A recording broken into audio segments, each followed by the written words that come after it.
आप सभी दोस्तों का मेरे चैनल धार्मिक जीवन में बहुत बहुत स्वागत है।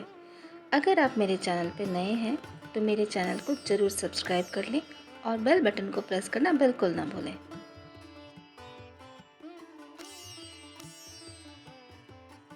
बात त्रेता युग की है। कुंडलपुर के राजा सुरत बहुत परोपकारी और धार्मिक प्रवृत्ति के थे। यथा राजा तथा प्रजा। प्रजा भी उतनी ही सत्कर्मी, धार्मिक और परोपकारी थी। यमराज ने भूलोक वासियों के पाप पुण्य हिसाब लगाया तो यह देखकर हैरान हुए कि कुंडलपुर के निवासियों को नरक नहीं भोगना पड़ा है, सभी स्वर्ग के अधिकारी बने हैं। यमराज को अचरज हुआ। वह स्वयं इसका पता लगाने के लिए एक महात्मा का वेश बनाकर कुंडलपुर नरेश सूरत के दरबार में पहुंच गए। तेजस्वी महात्मा को देखकर सूरत प्रसन्न हो गए और उनसे हरिकथा सुनाने का अनुरोध किया। महात्मा ने कहा, कथा सुनने से क्या होगा, सबको अपने कर्मों का फल भोगना ही है, इसलिए हरिकथा सुनने के भ्रम में न पड़े, सत्कर्म करें, वही साथ जाएगा। सूरत बोले, आप महात्मा होकर ऐसा मानते हैं? प्रभु नाम लेते रहें तो सत्कर्म होते रहेंगे। कर्म फल समाप्त होने पर देवराज इंद्र का भी पतन हो जाता है, लेकिन हरिभक्त ध्रुव अपने स्थान पर अटल हैं। सूरत की भक्ति देखकर यमराज प्रसन्न हुए। अपने वास्तविक रूप में आकर सूरत से वरदान मांगने को कहा।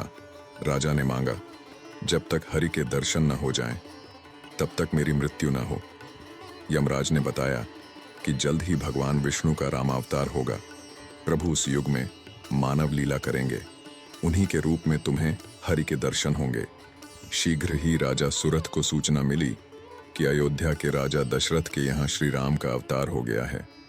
श्री राम के दर्शन की आस में वह उनकी हर सूचना लेते रहते थे।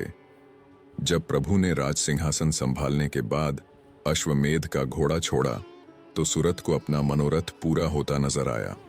उन्होंने यज्ञ के घोड़े को रोकने का निश्चय किया। अश्व की रक्षा में चल रहे शत्रुघ्न से सूरत का घोर संग्राम हुआ। सूरत ने शत्रुघ्न को सेना समेत बंदी बना लिया। शत्रुघ्न की रक्षा के लिए अंगद और हनुमान जी भी आए। राजा सूरत ने सबको रामास्त्र के बल पर बांध लिया। सूरत ने उनसे कहा, मैंने आप सबको रामास्त्र से बांधा है, जिसे काटने का सामर्थ्य आप में नहीं है। यदि आप मुक्ति चाहते हैं तो अपने स्वामी को युद्ध के लिए भेजें। हनुमान जी से राजा सूरत का मर्म छिपा नहीं था। उन्हें श्री राम का वरदान था, उनका हर अस्त्र उन पर प्रभावहीन रहेगा, लेकिन राम भक्त सूरत का मनोरथ पूरा करने के लिए वह बंधे रहे। लक्ष्मण ने सुना तो तुरंत कुंडलपुर जाकर सूरत को दंड देने को तैयार हो गए।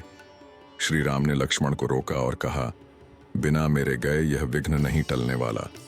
प्रभु स्वयं अस्त्र शस्त्र से सुसज्जित कुंडलपुर पहुंच गए। श्री राम को देख सूरत ने शस्त्र फेंके और प्रभु के चरणों में गिर गए। सूरत ने कहा कि उनके दर्शन मात्र के लिए उन्होंने काल को रोक रखा है। श्री राम ने उन्हें अपने दिव्य रूप के दर्शन दिए। प्रभु ने सूरत से वर मांगने को कहा। प्रभु दर्शन पाकर सूरत धन्य हो गए और कहा, अब कोई और कामना नहीं है, फिर भी यदि आप कुछ देना चाहते हैं तो सेवा का अवसर दीजिए। अश्वमेध का यह कार्य पूरा करने में मुझे सेवा में ले लीजिए। श्री राम ने हंसकर कहा, आपने मेरे अनुज और मित्रों को बांध रखा है, मैं तो ऐसे ही बंध गया हूं, आपकी इच्छा कैसे पूरी नहीं होगी। सूरत प्रभु के चरणों में एक बार फिर नतमस्तक हो गए। शत्रुघ्न, हनुमान, अंगद आदि को मुक्त किया और अश्व के साथ रामसेना में शामिल होकर चलने लगे।